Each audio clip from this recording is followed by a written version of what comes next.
Hi, I'm Andrew Wright, Principal of Professional Southport, and this is the Andrew Wright Property Podcast.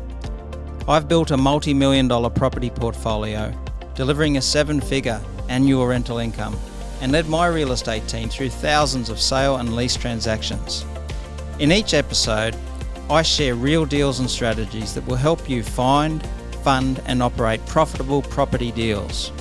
The aim of this show is to provide education and build a community of like-minded investors who can collaborate, share insights, and help each other in each other's journeys.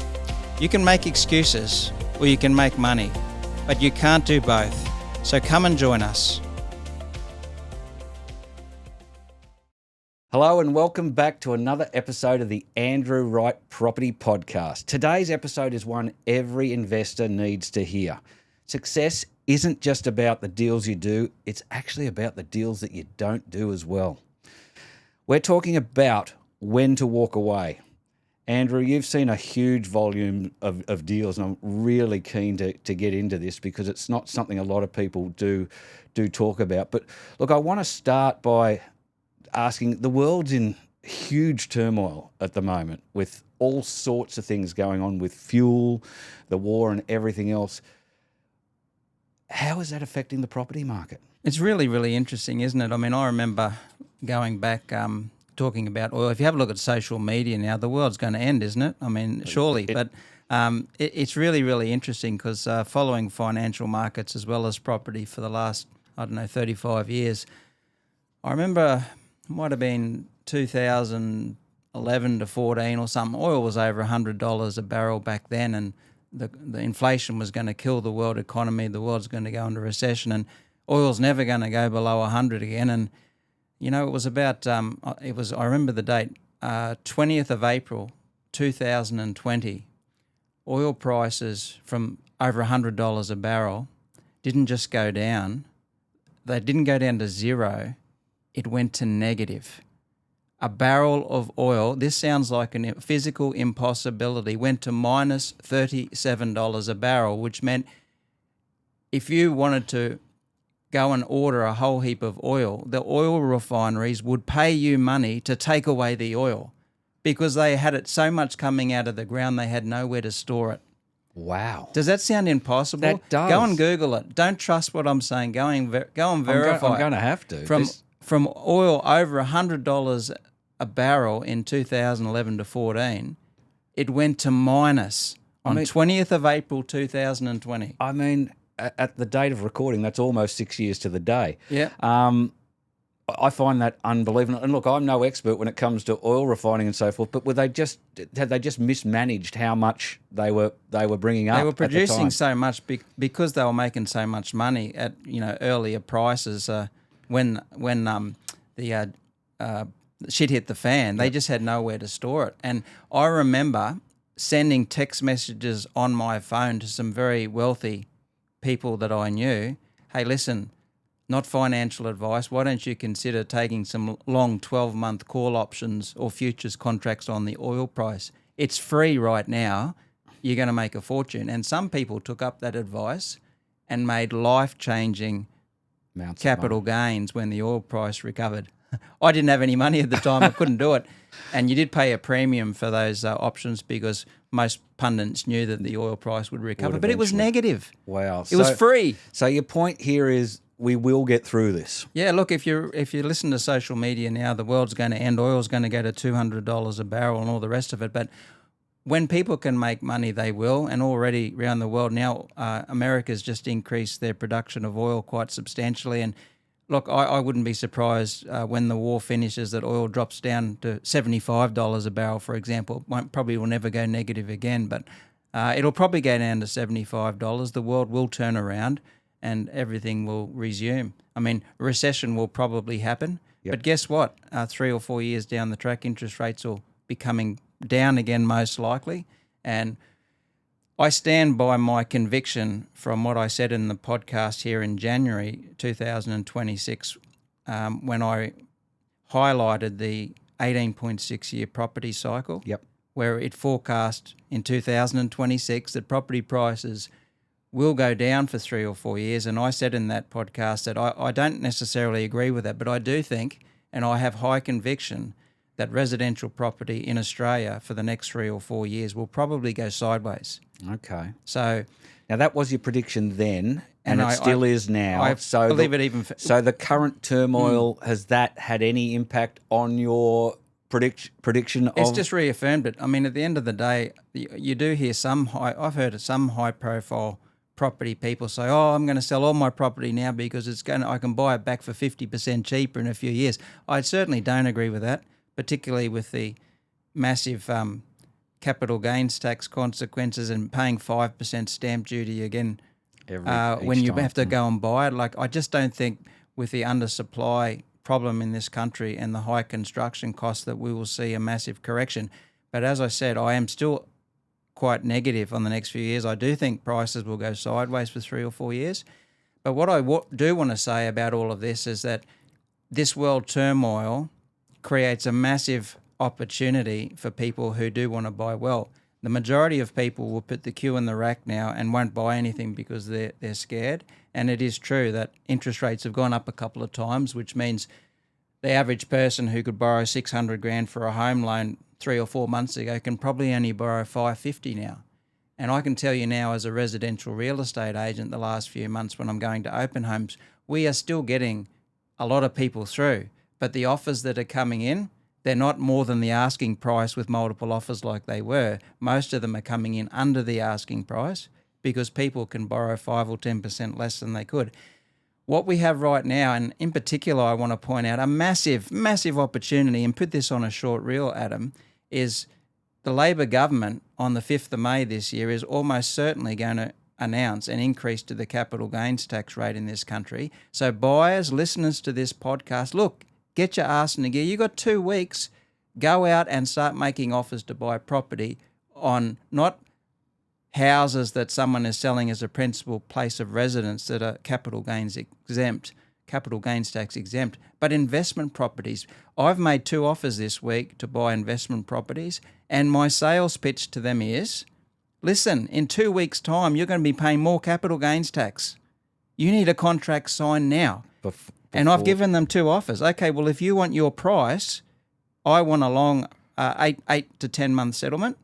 Okay, now, if not, I'm going to offer you 50 grand less to get a deal done now, because if you don't sign a contract in the next 2 weeks, you might have an extra 100 grand capital gains tax. So if you're an investor, get out there now. In the next 2 weeks, here's your opportunity. It's a win-win. You might get a property 50 grand less, and you might save the seller an extra 100 grand in capital gains tax.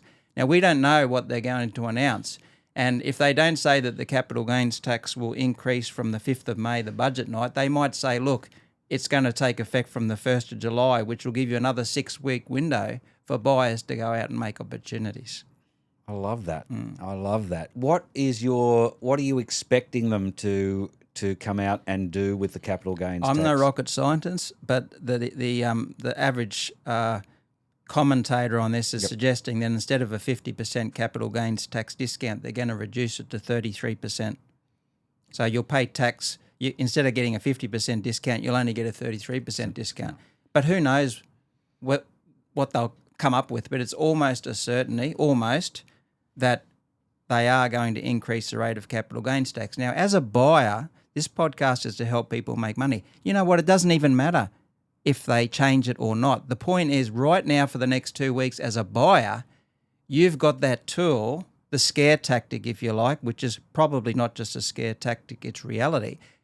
But there's nothing stopping you going to a seller and saying, look, if you want to lock in the 50% capital gains tax discount now, you better sign this contract in the next 2 weeks. Yep. Guess what? You don't have time to go shopping around to find an agent and go and put it on the market.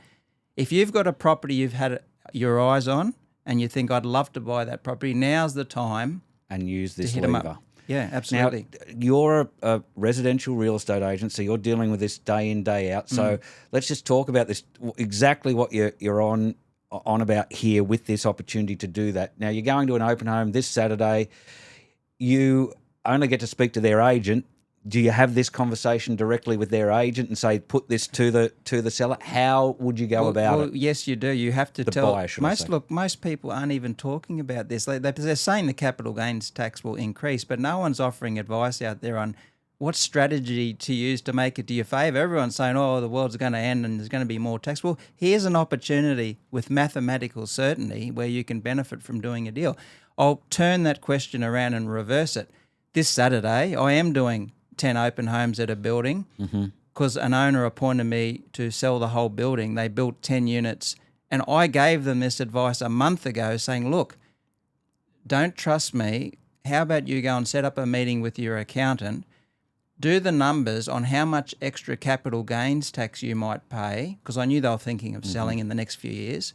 Find out how much extra capital gains tax you might pay if you defer selling this property. They came back and said, Andrew, thank you so much for that advice. Our accountant estimates that if we wait, we could be up for an extra $1.2 million of capital gains tax when we sell these 10 units. So guess what? They've appointed me now to sell Go the out 10 and units. get them I've sold. I've got 3 weeks to sell them all. Wow. Okay, so we've split that So around. if you do turn that around, they're ready to do deals. Yeah, and I'm surprised there's not more people, talking about these strategies. Yeah. Sure. And for our listeners, where are those units? 20 Lawson Street, Southport. They'll be open from 10 a.m. to midday this Saturday, and the next 2 Saturdays before the 5th of May budget. Okay. Price range? Offers over $725,000 to $1 million. 2-bedroom and 3-bedroom units. Okay, so first home buyers. Absolutely. Perfect. Yeah. Okay.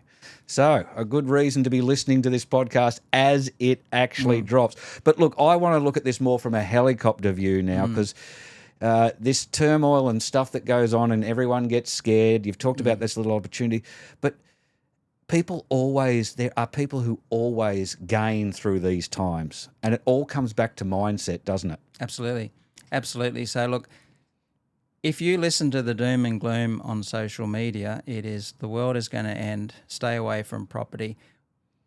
Look, for some people that don't have the borrowing capacity, you might just have to sit and hold. But if you have capacity to buy, I'd like to encourage you to say that now is an unbelievable opportunity to make offers. Like, as I said, I've just put in offers. You can make your offers lowball. For the first time in a long time, you can ask for long settlements. I'm asking for 8 and 10 month settlements instead of 30 days. I don't actually have a heap of cash flying around to make all these offers. So I'm using now a win-win situation. Hey, let's reduce your capital gains tax liability, but in return, give me a 10-month settlement so I can come up with the deposit I need so that I can actually finance a transaction. Look at ways to help a win-win situation. Help the seller, help yourself. Either get a lower price for yourself and the seller might save double as much in tax savings, or get yourself a longer settlement so you can get yourself in a position where you can settle. Now, I think over the next 3 or 4 years, as I said, I am a little bit pessimistic on residential property market. I do think it'll go sideways, but what that creates is an opportunity to buy because there's not going to be as much competition. Absolutely. But yeah, it all comes back down to mindset too. Don't watch your social media. Don't get caught up in. I mean, the news is doom and gloom all the time, isn't it? And they're never there. But the smart people always benefit through these times. Well, look. The interesting thing is, I mentioned we did a podcast on some disastrous investments I made, and remember the one where I bought my first house in 1993? I do. In 23 Clarendon Street, kept it for 10 years and I lost money on it. Yeah. Look, for the first time in many investors' lifetime, we could be going on a period now for the next 3 or 4 years where people see that same scenario. So just be careful. You can't just throw a dart at a dartboard and go buy a house to get on the property ladder and expect to make money over the next 3 or 4 years, in my opinion. Okay? As far as commercial property goes, there's a massive fear amongst buyers that if you buy property now and interest rates go up, that there'll be what they call cap rate expansion. As interest rates go up in the bank, investors will demand higher returns from commercial properties. So if those rents don't go up, the values will come down. Now, what I want to say is if you're a good investor, and you can increase rents, you can add value to a property with renovation or whatever strategy you use, a good investor in these times can buy very, very well because there won't be as many buyers, and you can outrun the cap rate expansion by increasing the rent by a higher percentage than what the interest rates go up. Now, this is sort of complicated stuff, but there are opportunities out there. There's going to be less competition. You need to buy well. And as a buyer, don't just throw a dart at a dartboard. You want to make every buy, you want to think this is the deal of a lifetime. Be tough on your negotiations. Yep, love it. Which probably brings us, to the core topic of today's episode, which is, when to walk away from a deal and knowing what not to actually buy. So why is walking away such an important skill? As I mentioned just before, like when you lose a lot of money, and I have lost many millions of dollars with different investments, you get to a point where you just realize the amount of time it takes you to save up a deposit for something or to save after-tax dollars to put into investment. It's just so hard to save money that you want to remember Warren Buffett's number one saying, most important, rule number one of investing, don't lose money. Rule number two, don't forget rule number one. Like, it's just so important, and because the compounding effect of money, it's not just that your investment might go sideways for 3 or 4 years, you might lose money, and you don't have that compounding effect where you can go in and revalue it and redraw and expand your property portfolio down the track. So it's just so important. My mindset now, after losing so much money on so many different types of investments, not just property, is every deal, I want to make the deal of a lifetime. And you go in with that mindset. Yeah, I want to make every deal the deal of a lifetime. And it can be a win-win. It's not like you have to screw the seller. No, and that's what a lot of people don't realise either. And I think that's a very key point to make here, that there are ways to get a killer deal and have and it be win-win. And I don't think a lot of people think that way. Yep. Which is what you've just talked about with this opportunity right now before the capital gains expected 2 weeks, viewers. We got 2 weeks. You might get another 6-week extension. They might make it from 1 July, the new financial year, but get in there now, start making offers. Yeah. Well, let's talk high yield deals. When can they actually be dangerous? Can I answer that by going through the first real deal? Sure, let's do that. Okay, well, let's go to 66 Mellor Street in Gympie. Yep. Why did it look so good? I'm just going to refer to my notes here so I get all the numbers right. Sure. But this property, the agent was asking $850,000 to $900,000 for. I put it under contract at $830,000 with a due diligence clause. Sight unseen, because it was in Gympie, which is 3 or 3.5 hours drive away. Now, the current rent on it was, I'll just refer to my notes. I'll read it out because I'm old and my memory's not so good. The current rent was about $77,000, and there was an empty house on the property with 6 bedrooms, but it was really, really old house. So the rental appraisal for that house was $500 a week. So the total rent, fully rented of that property, was over $100,000 a year. So my immediate maths reaction, okay, well, I've just bought this property for $830,000 a year. I can get over $100,000 a year rent. Have a look at the maths. You're talking 12 to 13% gross rental income. Can't go wrong. So what did I do? Like I always do, I put this under contract. Let's negotiate. $830,000. Smart enough, based on previous mistakes, to put in a due diligence clause just in case, because I wanted to drive up and have a look at the place. Yep. I had a look on Google Maps, as well as the massive 12 to 13% rental yield potential.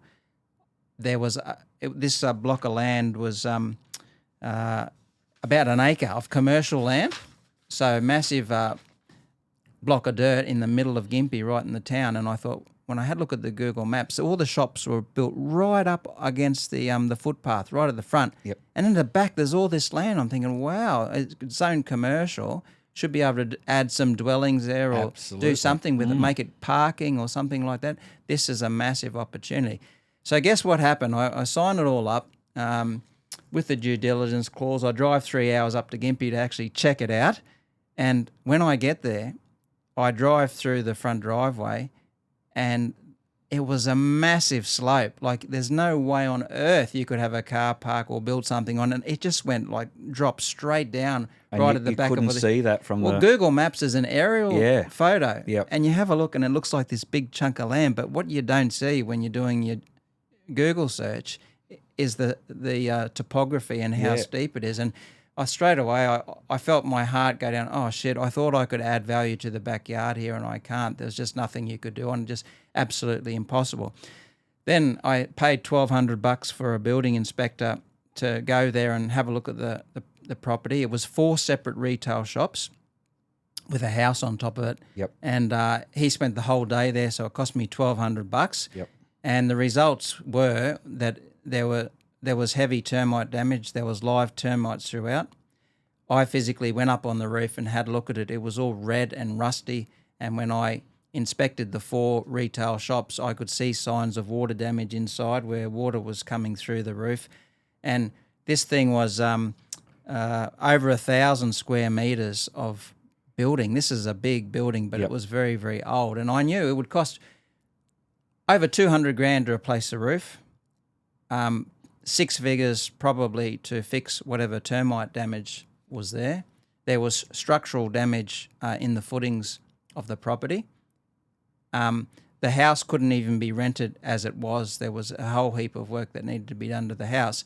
And from a time point of view, it's a 6-hour drive for me to go to Gympie and back every day from the Gold Coast. So even though if I was living in Gympie, I may have gone back to that seller at that time and renegotiated a lower price, it still might have been not a bad deal. When I have a look at the opportunity cost of spending 6 hours driving every time up there to go and do all this work, it could have cost me hundreds of thousands of dollars of lost revenue in my business. So that was time to walk away. Now, I looked on the computer, and after me pulling out of that deal and getting my deposit back, someone else actually purchased it for $750,000, about $80,000 less. Yep. And they may do quite okay with that. It's plenty of building there. They might be able to renovate, increase the rents, and they may do very, very well. But for them, they're probably a local that they don't have that same opportunity cost. Sure. And for me, I walked away from a site where I was getting 12 or 13% rent from. So there's the answer to your question. What's a good deal for someone else who lives there wasn't a good deal for me. Yep. I could have renegotiated that price down after the building and pest inspection, but I decided to walk away. And the other thing that scared me too, which I forgot to mention, is that there was a well in the backyard in that steep thing with, you look down and it goes down forever. And the tenants there educated me on the fact that there was highly likely there were unfilled underground mining shafts that were disused from 50 or 100 years ago. Gympie is a mining town.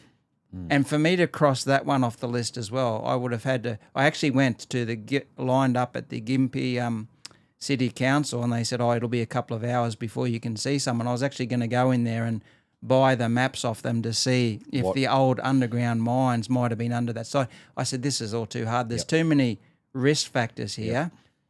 I like every deal to be a deal of a lifetime. This is not going to be a deal of a lifetime. So I walked away. Now, when I do that, I hesitate because when I tell a real estate agent I'm going to buy something, I don't want to lose credibility by not settling on it. So I don't take these things lightly. If I sign a contract, I fully intend to go ahead, and it's not a good thing for your reputation to say you're going to do something and don't. But there was enough evidence there.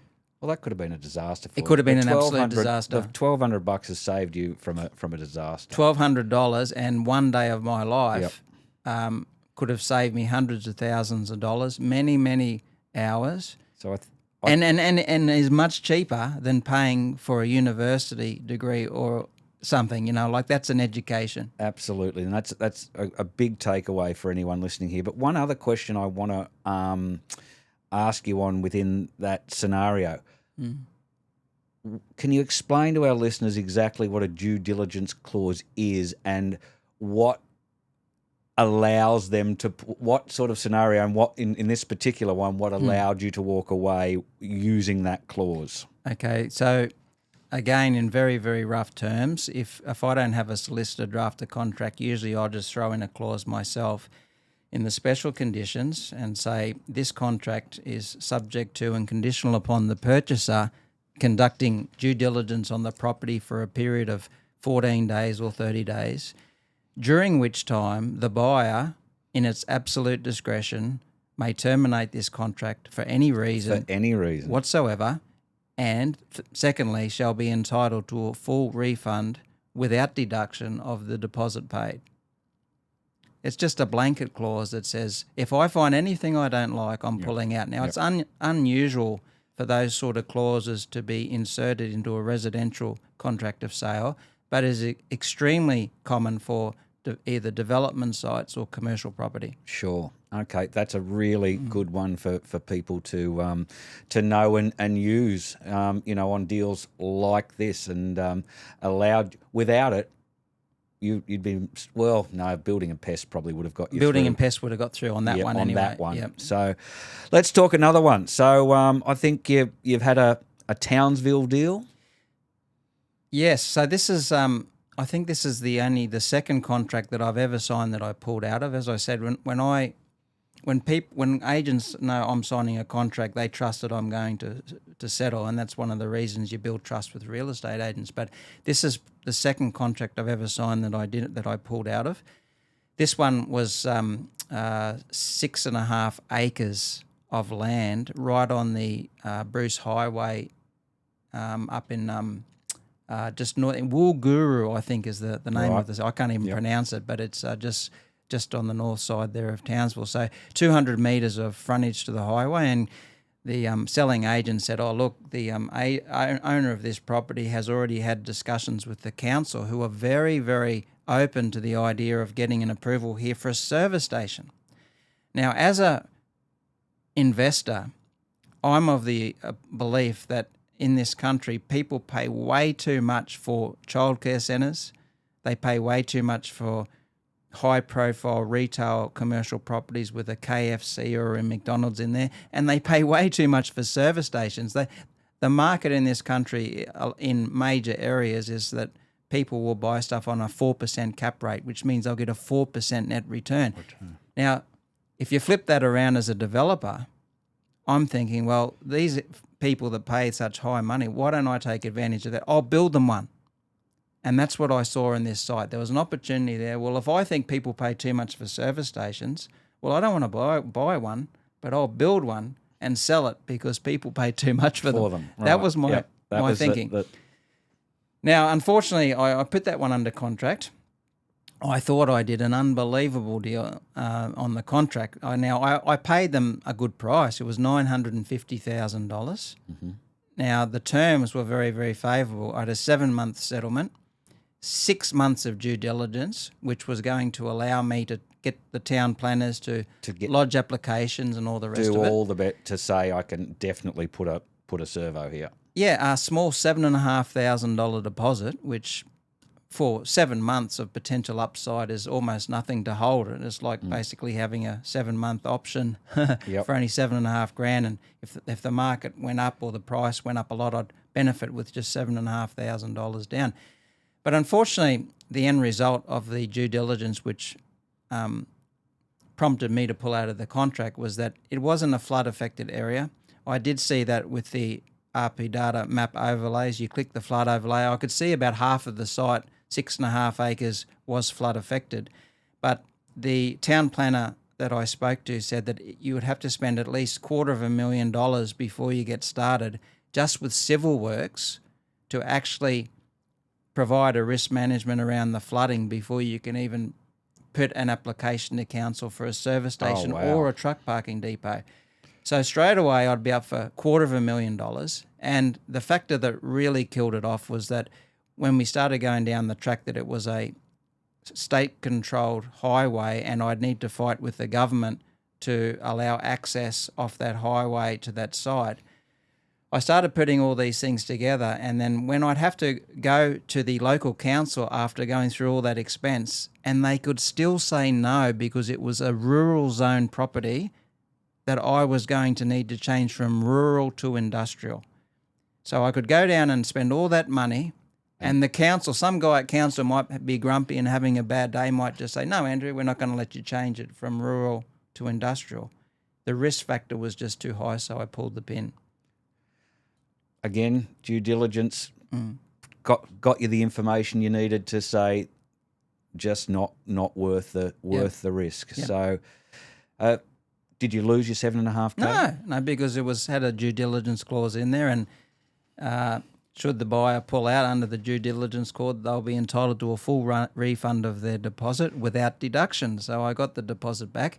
Now, I was embarrassed to tell the agent that I'm not proceeding, but there was plenty of reasons why. Yep. There was just a super high risk. Now, once again, if that property had been on the Gold Coast within an hour's drive of me, and I wasn't going to lose hours and hours of time out of my day-to-day business doing a development there, then I may well have proceeded. And the next guy who buys that site might do very, very well. Well, I was going to say, you would have probably kept your eye on this. Has it sold? No, it's still on the market now. Has the price come right down? It's marketed without a price. Right. The agents have changed, but it's still on the market. Now, someone else might buy that deal and do very, very well. But for me, it just was one that I decided to walk away from.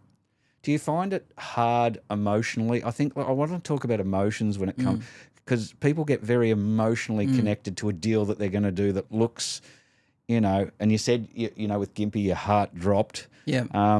Talk me through emotions when you walk away from a deal, because I'm sure there's a lot of listeners who, have done deals because they're so emotionally invested, and even when they see a couple of red flags, they're so emotionally invested they don't walk away.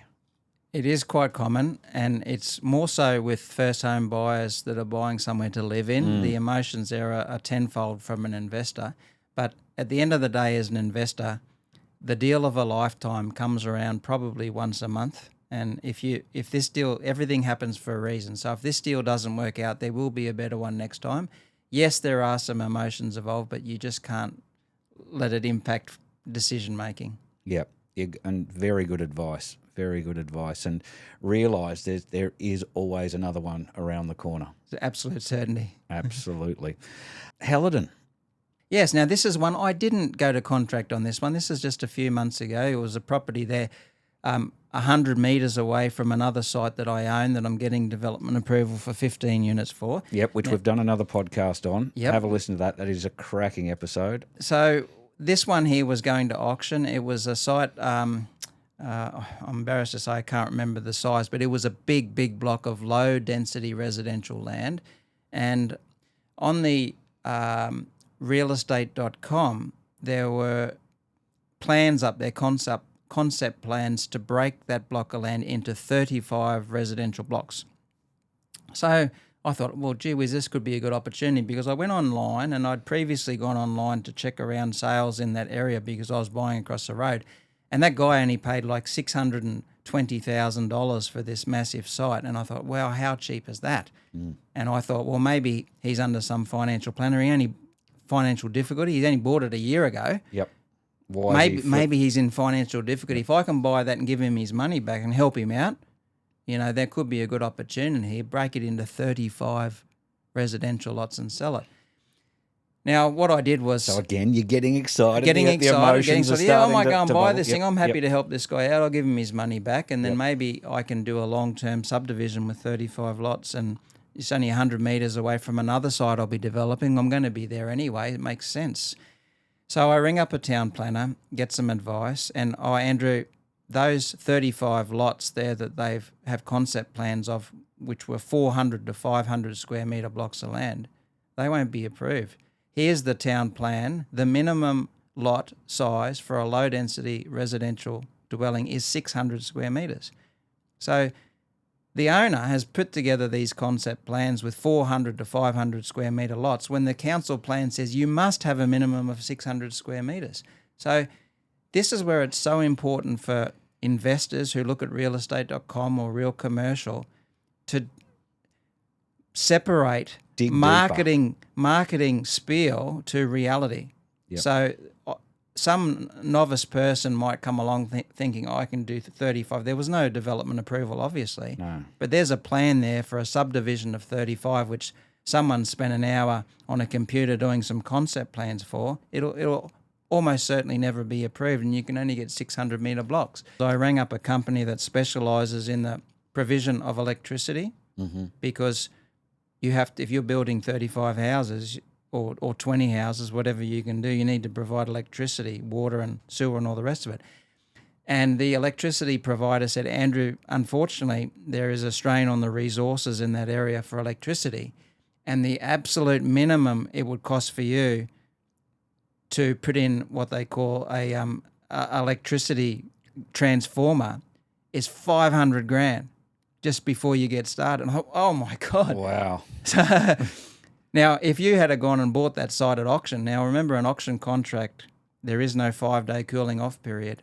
There is no subject to building and pest, and there's no conditions at all. You're locked in. You bid it, it's yours. So some poor person, if they did go to that auction and buy that, getting excited about a 35-lot subdivision, when you can probably only get 20 homes there, and you need to spend $500,000 before you get started putting in a electricity transformer, you're going to be losing money big time. So I walked away. I'm not interested in buying that property, but that's just an example of where marketing spiel and the fear of missing out might prompt you to go and buy something where you've just got to be so careful. So another key takeaway there, be wary of marketing. What is put up doesn't necessarily mean it's a fait Listen, you accompli. cannot trust what a real estate agent sometimes puts on a website. Now, that agent was not being deceptive. He probably thought, oh, well, this is a good thing, you can probably build the 35, because the owner gave him that information. Here, agent, here's some concept plans. Now, most real estate agents aren't property developers, 99% of them. So the agent wasn't doing anything wrong. He just didn't know. He's up there promoting these 35 lots that are not approved, will probably never be approved. And even the seller's disclosure statement that I got that agent to send me had misleading information in it, because there's a question in there that says, have you ever received notice from a state government that they're wanting to resume land? And the tick on that is no. They said no. Now, I know that block of land is 100 metres away from mine, and the state government, 100% sure, will be reclaiming some of the land that they're selling. Yep. But it wasn't even on the seller's disclosure statement. Wow. Now, that's not the agent's fault. He just didn't know. No. So be very, very careful. Has the auction taken place on that? The auction took place. Did it sell? It didn't sell. And sure enough, the agent they've got expectations there of just under $2 million on that site for a property that the guy just bought for $620 a year ago. And when you're doing your due diligence, look, you really need to have a look at these things and what price did the buyer pay for it? And if they've bought it recently and there's some sort of massive margin there, you just need to be triply careful. Yep. That's a red flag, isn't it? It is a red flag. And I'll tell you what, a lot of the best deals that I've ever bought are from guys that have made a fortune on their properties because they bought it 20 or 30 years ago. They might be older, 70 or 80 years. They've made so much money out of it. They just want to tidy up their estate for their family. They've made a heap of money out of it. And sometimes when other people have made good money from a site, you can be a little bit more negotiable sometimes, depending on their circumstances, and it's still a win-win because they've made a fortune out of it. But if someone's just bought a property for $620 and they want $1.9 million, they haven't got a development approval, they haven't added any value, you've got to ask why. Yeah. And that could have been that guy's strategy all along. Well, I'll just do up some concept plans, show someone how they could potentially... Look, maybe he has got advice. Maybe he's got advice, and how can I get out of this thing? I've just spoken to an electricity consultant, and I need $500,000. I need to get out of this thing. Let's draw up some fake concept plans, higher density than any council will ever approve, and let's try and sell this to some other person who doesn't do their due diligence. Yep. All right, so let's wrap this up. I want to go back to the key takeaways for you, for our listeners, about when from a helicopter view, when to walk away from a deal. Yeah. Look, I'm glad you asked me that question because just reviewing what I just said, it all sounds a lot of negative stuff, but this is the reality of what happens. People sometimes will try and sell properties for as much as they can. They're investors and that's what they're trying to do. So you've got to know what goes on. I mentioned at the start of the outset of this podcast that I do think property prices in this country, particularly residential, will probably go sideways for the next 3 or 4 years. But what I want to say is that there are opportunities that are going to be there for the next 3 or 4 years for you to buy phenomenal deals. You can negotiate harder now because there'll be less buyers. Sellers are going to be more open to longer settlements, slightly lower prices. There's going to be opportunities everywhere. But you need to walk away from a deal that it doesn't Add up. tick the boxes to the deal of a lifetime. You want to buy a property, when you settle, you want to be going home at night thinking, wow, that was a good deal. Don't just throw darts at a dartboard for the sake of getting on the property ladder, because the next 4 or 5 years is not going to be like the last 4 or 5 years where everything you buy goes up in value. Yeah. And look, I want to make the point now to our viewers and our listeners what this podcast is all about. Andrew does this because he's got a huge amount of knowledge and wants to help you to look at things. This has been a risk management episode, essentially. But look, reach out. If Andrew's willing to talk to absolutely any one of his listeners or viewers. You can email him at hello@andrewwrightproperty.com.au. If you want some advice, if you just want to chat, this is about creating a community of property investors who help each other, potentially even do deals together. So please do jump on the website, subscribe to get the updates, and reach out to Andrew if you just want to have a chat about anything you've heard on any of these podcasts. It's what we've set this up to be able to do. So, I mean, this has been such an important episode.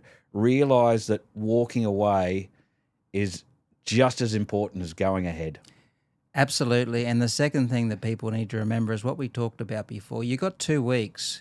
Go and help out a seller who's got a big capital gains tax problem in the future. Go and make them an offer, a little bit less than what they want. Make a win-win deal in the next 2 weeks. Don't go and listen to another 20 podcasts without making an offer. Go out there in the next couple of weeks. Help a seller, help yourself. Go and do some deals. Now's the time to do it. Absolutely. Absolutely. The right deals build wealth. The wrong ones can set you back years. So if you got value from this show, please share it with others. Subscribe to not miss an episode on any of it. We're out there on YouTube, on all of the audio platforms, Spotify, Apple Podcasts. Give us a like, give us a comment, and stay tuned. We've got a heap more great episodes coming up. Andrew, once again, thanks very much. Thanks, Adam. Thanks for listening to the Andrew Wright Property Podcast.